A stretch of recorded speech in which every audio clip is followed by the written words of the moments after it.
નમસ્કાર, the voice of Vadodara ન્યૂઝમાં આપનું સ્વાગત છે. The fire of Sindoor India strike અગેન્સ્ટના લેખક રોશન ભોંડેકર દ્વારા લિખિત પુસ્તકને શિક્ષણવિદ દિનેશ બારોટને સમગ્ર ગુજરાતના પુસ્તક બ્રાન્ડ એમ્બેસેડર તરીકે નિયુક્ત કરાયા.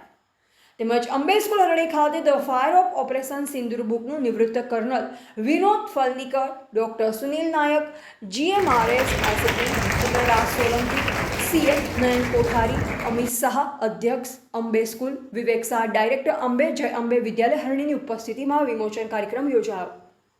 બ્યુરો રિપોર્ટ હઝરત ખાન સાથે નિસાર મહેંદી, ઘડિયાળી, વડોદરા.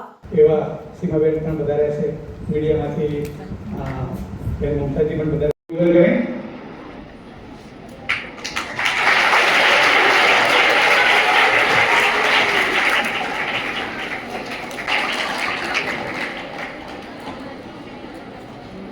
देखिए आपने कई लैंग्वेज 14 लैंग्वेज लिखी है उसके ऊपर.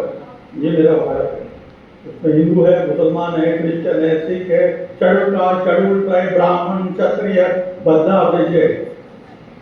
लेकिन जब लड़ाई होती है पांचों में इकट्ठा होकर के फिर पाकिस्तान को ठोका हमने, चाइना को भी ठोका.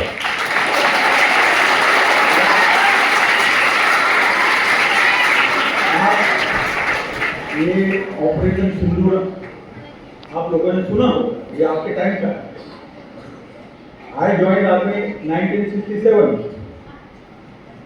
और द सिंपल अखाड़ा में जतो तो मलखान, खो-खो, कबड्डी, रेसलिंग, अखाड़ा कूदना. तो प्रॉब्लम क्या था मालूम था हम लोगों को? अफसर बनने के लिए थोड़ी अंग्रेजी हमारे टाइम पे कंट्रोल करे. आज की तारीख पर नहीं. आज की तारीख पर 60% इंग्लिश, 40% हिंदी हो तो भी तुम फौज में अफसर बन सकते हो.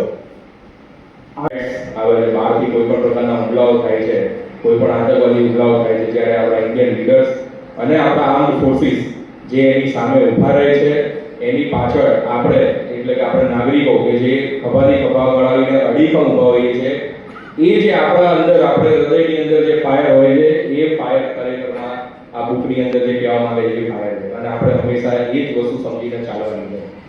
બરાબર.